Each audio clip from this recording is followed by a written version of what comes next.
Ladies and gentlemen, it's very clear that President Donald Trump has just suffered a humiliating defeat at the hands of the Iranians after he chose to attack them.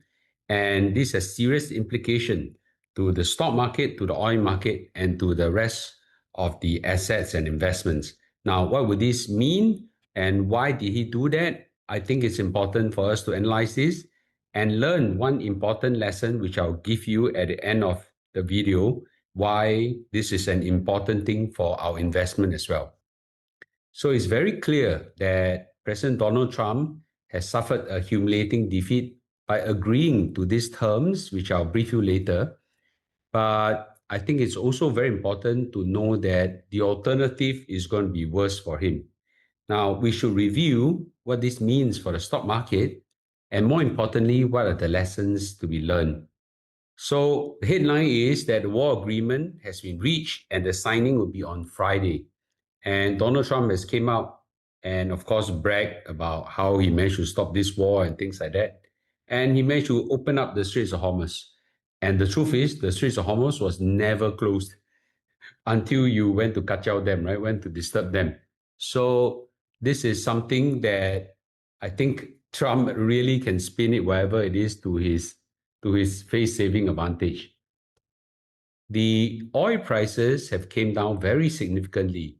So for the first time, for a long time, we haven't seen the oil prices gone down to now below $80 for Brent crude.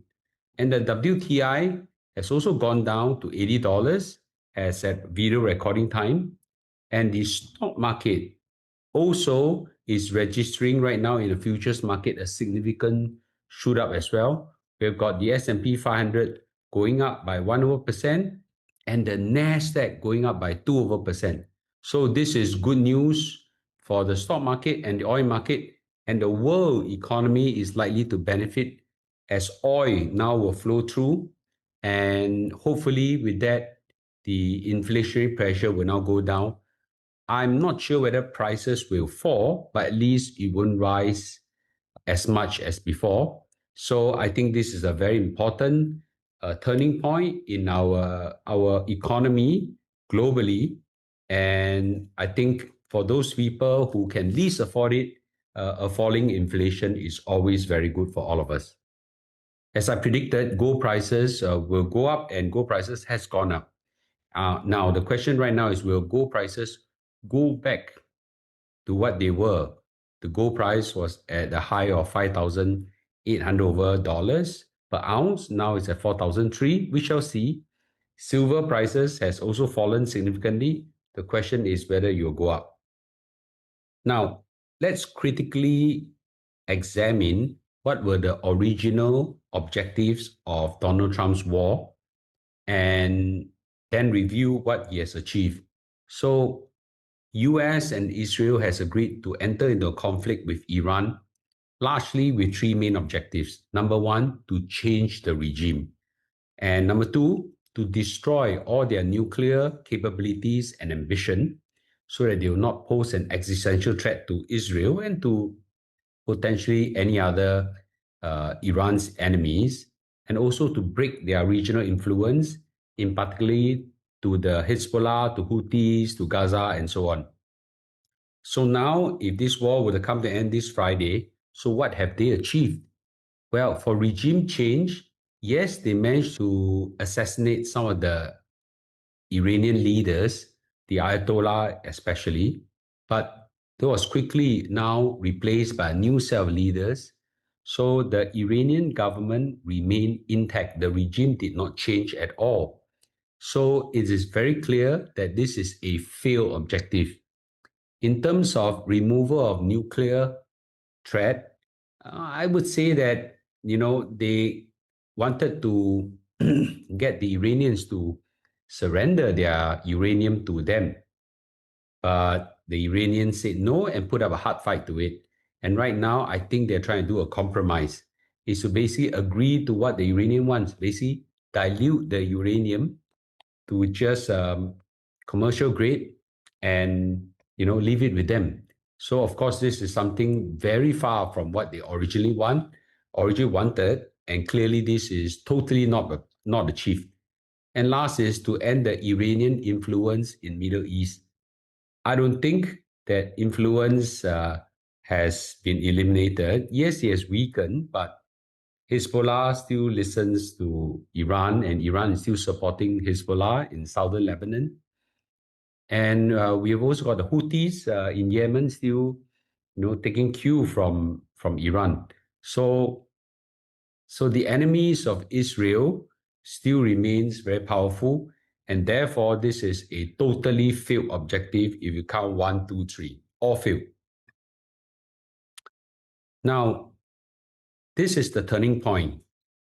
Initially, there were huge exchange of fire on both sides, but it's very clear that Iran, in order to win the war, doesn't need to defeat America militarily. They just need to make the war too costly for America to continue. And have they achieved it? Yes, beautifully. So as the oil prices shoot up, at one point in time was $120, this sends an oil shock throughout the whole world. And of course, inflation fears go up tremendously.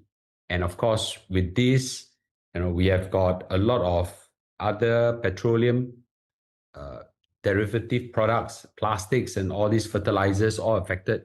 So there is a lot of inflationary pressure on US.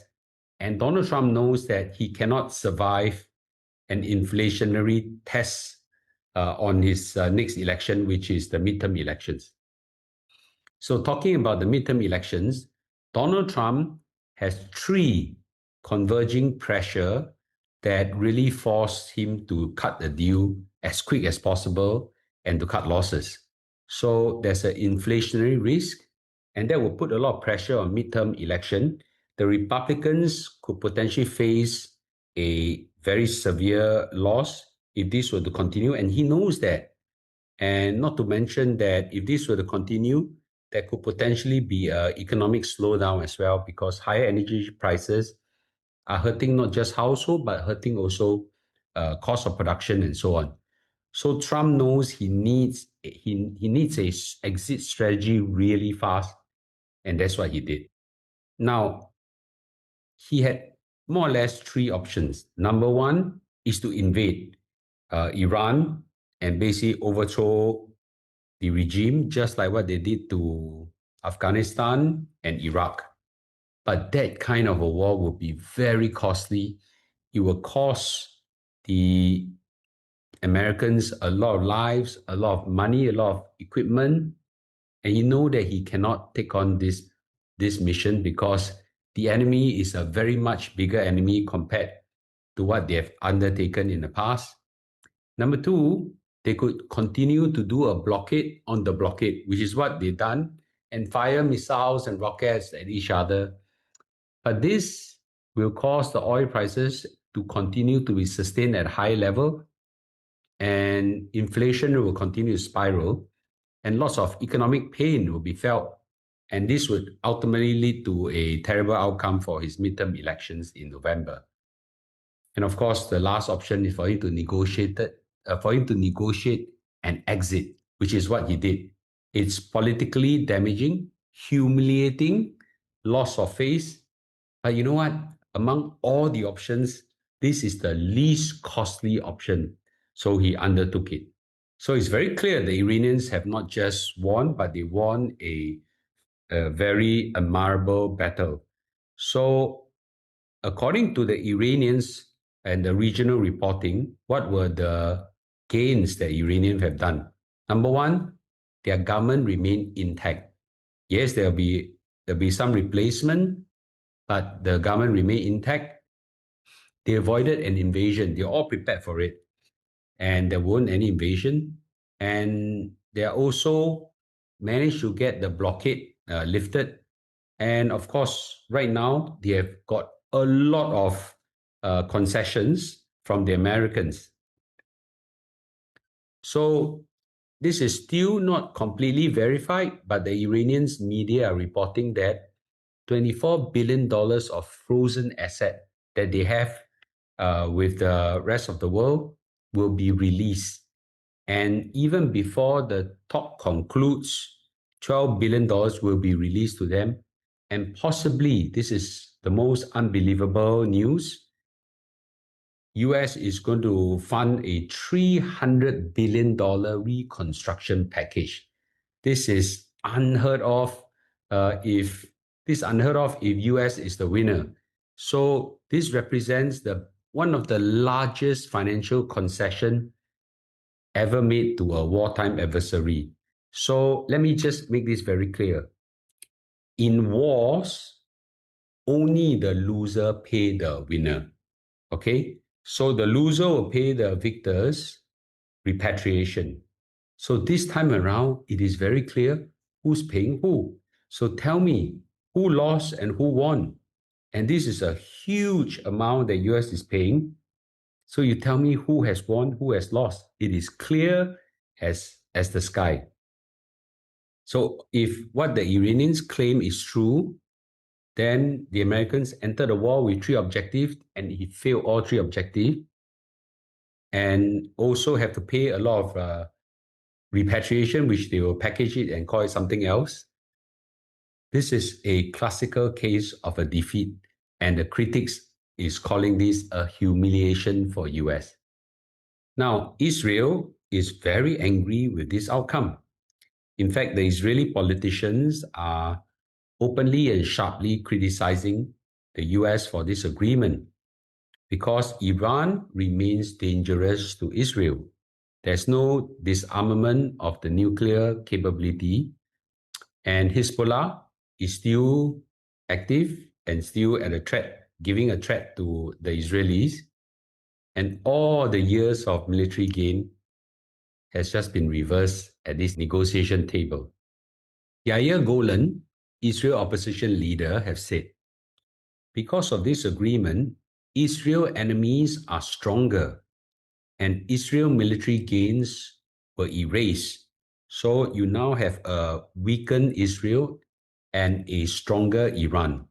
So of course, Iran will become stronger. They now have so much resources and money, and now their oil can be sold internationally. How not Iran could become stronger? So the Israeli politician is correct, right? This is clearly a tactical and strategic defeat, not just for US, but for Israel as well. Even the Americans' critics are also turning against Trump. So a foreign policy analyst, Tom Nicholas, outrightly said, Trump has just lost a war. He did not achieve any of his military objective, and now Iran is getting stronger, and America has negotiated from a position of weakness. Now, everyone must be asking, then why the hell Donald Trump took this deal? Because it's so humiliating for him. Well, that's because the alternatives are far worse. If he continues the war, oil prices will shoot up, and there's no end to this. You will lose a lot of money and possibly lose some lives, and there's just no good outcome out of it. So clearly, this is not an option that he could take by continuing the war. So very clearly, he has to end the war as quick as possible, even if it means a loss of face and humiliating terms to be given. So in short, Donald Trump has done a very classical case of investment called cutting losses. I think a lot of people always want to make a lot of money. So say, how do I win? How do I make more money? But sometimes in life, plan goes other way. And there are times that you have to cut losses. How do I lose less? So in this case, he knows that there is no chance of him winning the battle. And the only way to do is to cut losses and walk away. So this is him trying to avoid a bigger disaster by accepting a smaller disaster. So in that sense, this is a geopolitical cut loss, very similar to what investors would do or businessmen would do whenever they face a threat like this. So this clearly was a position that he took because he had no other choice. So this to me is very clear. You either face strategic defeat or you do a necessary retreat. So Donald Trump's argument basically is, I prevented a far bigger disaster in human lives for himself. I don't care about Iranian lives, in oil and inflation and political capital for the Republicans. And the critics' argument is that you damn Trump, you make one mistake of listening to Prime Minister Netanyahu of Israel and entered a war that we should not have gone in. And now you cause us to lose face by losing the war. So I think if we were to review the entire thing now with hindsight, yes, he made an error, but he cut loss for the error. So I must say that he was stupid to go into the war, but now at least he's wisened up and decided to cut loss and pull out while the losses are still small. That's a great lesson for us in investment. Many of us like to go into positions, and once there's losses, you just continue to let it and wait it out, thinking that life could turn out better. Well, sometimes there are no better outcomes. Okay. So in that case, what do? You cut losses and pull out as quick as possible. So this is what Donald Trump did. And we all don't like him in terms of what he has done, but at least he's wise to undo the mistake that he has done. Let me know whether you think that he won a strategic victory or he has made the correct choice of retreating and cutting losses. Please hit subscribe and hit a like. Thank you for watching. I'll see you in the next video.